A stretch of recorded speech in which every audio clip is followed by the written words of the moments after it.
Terima kasih Anda masih bersama kami, pemirsa. Gempa dahsyat yang mengguncang Rusia pada Rabu dini hari memicu peringatan tsunami di sejumlah wilayah Pasifik termasuk Indonesia. Ya, gempa ini menjadi yang terkuat di dunia sejak gempa yang terjadi di Jepang pada tahun 2011 lalu. Gempa bumi dahsyat mengguncang Rusia di bagian timur jauh pada Rabu dini hari waktu setempat. Sejumlah media melansir gempa Rusia berkekuatan 8,8 magnitudo yang memicu tsunami di wilayah Pasifik Utara. Gempa Rusia tersebut juga memicu peringatan tsunami di Alaska, Hawaii, dan pantai lain di selatan menuju Selandia Baru, termasuk pantai di wilayah timur Indonesia. Gelombang tsunami pertama menghantam wilayah pesisir Severo-Kuril, yang merupakan pemukiman utama di Kepulauan Kuril Rusia di Samudra Pasifik. Namun gubernur setempat Valery Limanenko mengatakan warga di wilayahnya aman dan tetap berada di daratan tinggi hingga ancaman gelombang susulan berlalu. Gempa bumi ini merupakan yang terkuat di dunia sejak gempa yang terjadi pada Maret 2011 di lepas pantai timur laut Jepang dengan kekuatan 9,0 magnitudo.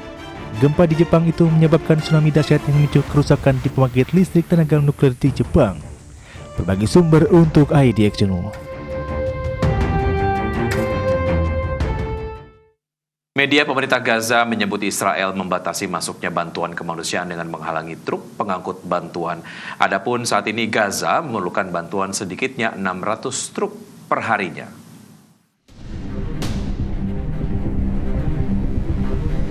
Kantor media pemerintah Gaza menyebut Israel hanya mengizinkan 109 truk memasuki jalur Gaza pada Selasa kemarin. Namun sebagian besar bantuan justru dijarah di tengah sengkarut keamanan yang semakin buruk. Media Gaza menilai kekacauan keamanan tersebut dilakukan secara sistematis dan sengaja diciptakan oleh Israel di tengah bantuan melalui udara yang kurang efektif. Gaza pun disebut memerlukan sedikitnya 600 truk bantuan dan bahan bakar setiap harinya untuk memenuhi kebutuhan dasar warga sipil. Sementara Israel telah memberlakukan blokade terhadap Gaza selama 18 tahun. Dan saat ini Israel dihadapkan pada tekanan dari dunia internasional termasuk Perserikatan Bangsa-Bangsa agar segera membuka pintu masuk bantuan bagi masyarakat Gaza. Situasi ini terjadi saat Israel mengumumkan rencana untuk menghentikan pertempuran guna memungkinkan distribusi bantuan lewat koridor aman. Namun banyak pihak menilai langkah ini hanya upaya untuk mencuci tangan dari krisis kemanusiaan yang semakin parah. Berbagi sumber IDX Channel. Sejumlah negara menyatakan kesediaan untuk mengakui negara Palestina dalam KTT PBB yang membahas solusi dua negara Israel-Palestina. Negara-negara itu juga mengundang negara lain untuk mendukung pengakuan atas negara Palestina. Sejumlah negara Eropa serta Kanada, Australia, dan Selandia Baru menyatakan kesediaan untuk mengakui negara Palestina. Pernyataan tersebut disampaikan dalam deklarasi bersama dalam KTT PBB yang membahas Two-State Solutions atas konflik Israel-Palestina di markas PBB di New York, Amerika Serikat pada Selasa kemarin. Selain Kanada, Australia, dan Selandia Baru, negara lain yang tergabung dalam deklarasi ini antara lain Andorra, Malta, Islandia, Portugal, San Marino, dan Finlandia.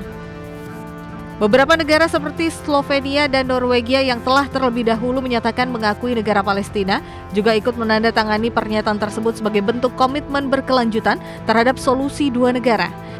Deklarasi itu juga mengundang negara-negara lain yang belum mengambil langkah serupa untuk turut mendukung pengakuan atas negara Palestina. Selain menyerukan pengakuan terhadap negara Palestina, para menteri luar negeri dari negara terkait juga menyatakan komitmen mereka untuk merancang struktur politik dan kemanusiaan pasca berakhirnya perang di Gaza. Hal ini mencakup rekonstruksi wilayah, pelucutan senjata Hamas, serta pengecualian kelompok Hamas dari pemerintahan Palestina ke depan. Berbagai sumber IDX Channel.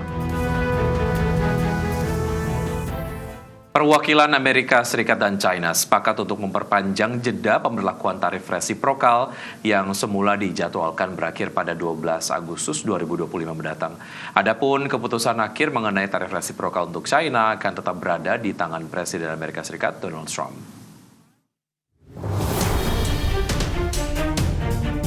Perwakilan Amerika Serikat dan China sepakat untuk memperpanjang masa jeda perang tarif hingga 90 hari dari jadwal akhir tenggat waktu semula pada 12 Agustus 2025.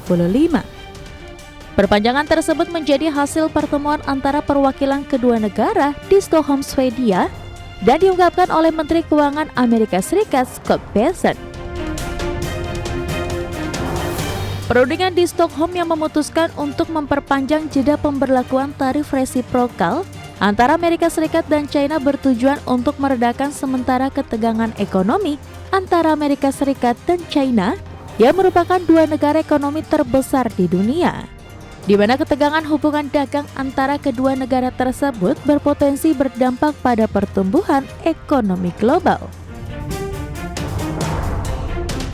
Scott Bessent mengatakan keputusan akhir mengenai perpanjangan jeda pemberlakuan tarif masuk barang asal China ke Amerika Serikat akan berada di tangan Presiden Donald Trump. Namun demikian, Bessent menegaskan sangat kecil kemungkinan Trump akan menolak usulan perpanjangan masa jeda tersebut. Dalam gencatan perang tarif yang disepakati pada Mei 2025 lalu, Amerika Serikat akan menurunkan besaran pengenaan tarif masuk barang asal China menjadi 30% dari semula 145%. Sementara China akan menetapkan tarif masuk barang asal Amerika Serikat dari 125% menjadi 10%. Berbagi sumber, IDX Channel.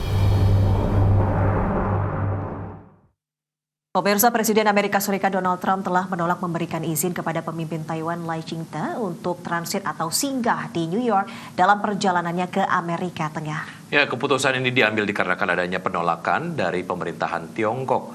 Sebelumnya Lai dijadwalkan berencana untuk singgah di New York selama perjalanannya di bulan Agustus saat melakukan kunjungan ke Paraguay, Guatemala, dan Belize. Namun demikian, pejabat Gedung Putih justru melarang rombongan Lai untuk singgah di New York dalam perjalanan menuju kawasan Amerika Tengah tersebut. Adapun penolakan yang dilaporkan terhadap Lai muncul di tengah negosiasi sensitif perdagangan antara Amerika Serikat dan Tiongkok, di mana kedua negara dengan ekonomi terbesar dunia tersebut tengah berupaya menegosiasikan akhir perang dagang yang terus memburuk serta potensi pertemuan Donald Trump dengan Presiden Tiongkok Xi Jinping dalam waktu dekat.